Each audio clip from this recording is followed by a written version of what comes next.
14 ദിവസത്തിന് ശേഷം ഞാനും ഗിരീഷേട്ടനും നന്ദൂട്ടനും കൂടെ നമ്മുടെ അച്ചുക്കുട്ടനെ കൂട്ടാനായിട്ട് പോവാം. അച്ചു എവിടാന്നറിയാമോ? ഇപ്പോൾ അച്ചു മധുരയിലാണ്. അതായത് 2 ആഴ്ചത്തെ ഒരു യോഗ ക്യാമ്പിനായിട്ട് ഞങ്ങൾ അച്ചുവിനെ കൊണ്ടുവിട്ടതാണ്. കയറിയ സമയം മുതൽ ഒരൊറ്റ ചോദ്യം മാത്രമേ നന്ദൂട്ടന് ചോദിക്കാനുള്ളൂ. കാര്യം എന്താണെന്ന് വെച്ചാൽ അവൻ ജനിച്ചതിന് ശേഷം ഇത്രയും ഒരു ലോങ് ഗ്യാപ്പ് അവനും അച്ഛനും തമ്മിൽ ഉണ്ടായിട്ടില്ല. കാര്യം അങ്ങോട്ടും ഇങ്ങോട്ടും എപ്പോഴും വഴക്കാണെങ്കിലും ചേട്ടൻ പോയതിന് ശേഷം നന്ദൂട്ടൻ ഒരു ചെറിയൊരു മൂക അവസ്ഥയിലാണ്. അവൻ്റെ മൂടൊന്ന് മാറാനായിട്ട് ഞങ്ങൾ നൊങ്കിൻ്റെ ജ്യൂസൊക്കെ കൊടുത്ത് ഇപ്പം നമ്മളെത്തും എന്നുള്ളൊരു രീതിയിലാണ് ഇങ്ങനെ പൊയ്ക്കൊണ്ടിരിക്കുന്നത്. ബൈ ദ വേ, നമ്മൾ എവിടെയാണ് പോകണമെന്ന് ഞാൻ നിങ്ങൾക്കൊന്ന് കാണിച്ചു തരാം. അച്ചുകുട്ടൻ അവിടെ എന്താ ചെയ്തിരുന്നതെന്നൊന്ന് കാണിച്ചു തരാം. അപ്പോൾ 14 ദിവസത്തിന് മുമ്പാണ് നമ്മൾ ശിവാനന്ദ യോഗാശ്രമത്തിൽ മധുരയിലുള്ള ടീനേജിൻ്റെ ഒരു ക്യാമ്പാണ് ഇത്. Yoga, meditation, leading A humble life, അതേപോലെ കർമ്മയോഗ, അതായത് സെൽഫ് സർവീസ്.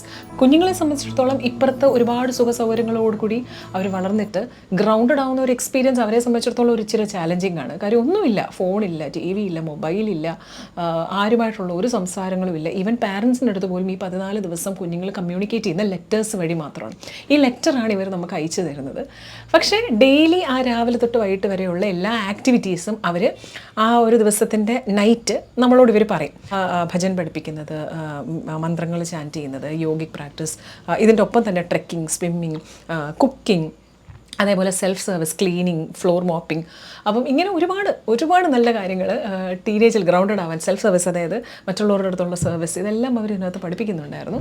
അങ്ങനെ 2 ആഴ്ചയ്ക്ക് ശേഷം നമ്മൾ പൊയ്ക്കൊണ്ടിരിക്കുകയാണ്. മധുര വഴി ഇടയ്ക്കിടയ്ക്ക് നിർത്തി സൗന്ദര്യമൊക്കെ ഇങ്ങനെ ആസ്വദിച്ചിട്ടാണ് ഞങ്ങൾ പോയത്. ബ്യൂട്ടിഫുൾ പ്ലേസ് കേട്ടോ, പറയാണ്ട് വയ്യ. എനിവേ, അവിടെ നിന്ന് നമ്മൾ ആദ്യം പോയത് മധുര മീനാക്ഷി ക്ഷേത്രത്തിൻ്റെ അവിടെയാണ്. ഓൾമോസ്റ്റ് ഒരു 20 കിലോമീറ്റേഴ്സ് ഇപ്പറയാണ്. മധുര മീനാക്ഷി ക്ഷേത്രത്തിലൊക്കെ പോയി നമ്മൾ നല്ല ഭംഗിയായിട്ട് തൊഴുതിട്ട് പിറ്റേ ദിവസം രാവിലെ ആശ്രമത്തിലേക്ക് പോയി. നല്ല അന്തരീക്ഷമാണ്, ബ്യൂട്ടിഫുൾ പ്ലേസ്, ഒട്ടും പൊല്യൂട്ടഡ് അല്ലാത്ത, എത്ര നാൾ വേണമെങ്കിലും നമുക്ക് നിൽക്കാവുന്ന അത്ര ബ്യൂട്ടിഫുൾ ആയിട്ടുള്ളൊരു സ്ഥലം. പാരൻസിനായിട്ട് ഒരു ഫോമൽ മീറ്റിംഗ് ഉണ്ടായിരുന്നു. അപ്പോൾ അവിടെ വെച്ച് നമ്മൾ എന്തൊക്കെയാണ് കുട്ടികൾ ചെയ്തത്, അവർ ഈ 14 ദിവസം എന്തൊക്കെയാണ് അവരെ കൊണ്ട് ചെയ്യിപ്പിച്ചത്, യോഗ പ്രാക്ടീസസിൻ്റെ ഒരു ബ്രോഷർ, പ്ലസ് ഇവരുടെ സർട്ടിഫിക്കറ്റ്, അതേപോലെ നമ്മൾ എന്തൊക്കെയാണ് ഭാവിയിൽ ഫോളോ ചെയ്യേണ്ടത്, എന്തൊക്കെയാണ് നമ്മൾ ശ്രദ്ധിക്കേണ്ടത്, അങ്ങനെ ഒരുപാട് കാര്യങ്ങൾ അവരിങ്ങനെ ഇൻസ്ട്രക്ട് ചെയ്തുകൊണ്ടിരുന്നു. സത്യം പറഞ്ഞാൽ ഇതൊക്കെ കഴിഞ്ഞപ്പം അഡൾട്ടിൻ്റെ ഒരു യോഗ കോഴ്സിന് ഞാനും എത്രയും പെട്ടെന്ന് ചേർന്നാലോ എന്ന് വിചാരിച്ചു. വരുന്നു നമ്മുടെ കുട്ടിപ്പട്ടാളം. ആഫ്റ്റർ 2 വീക്സ് അവരങ്ങനെ റോയിൽ അവിടെ വന്ന് അവർ ചെയ്ത കാര്യങ്ങളെല്ലാം നമ്മളെ കാണിച്ചു തന്നു. ഇറ്റ് വാസ് റിയലി ഹാർട്ട് വാമിങ് കേട്ടോ. അപ്പോൾ അത് കഴിഞ്ഞിട്ട് കുഞ്ഞുങ്ങൾക്ക് ഓരോരുത്തരായിട്ട് വന്ന് അവരുടെ സർട്ടിഫിക്കറ്റ്, ഗുരുവിനെ നമിച്ചിട്ട്, അത് യോഗ പ്രാക്ടീഷണറെ നമിച്ച് അവരുടെ സർട്ടിഫിക്കറ്റ് വാങ്ങി. അതിൻ്റെ ഒപ്പം അവർക്ക് കുറച്ച് ഗിഫ്റ്റുകളും കാര്യങ്ങളൊക്കെ ഉണ്ടായിരുന്നു.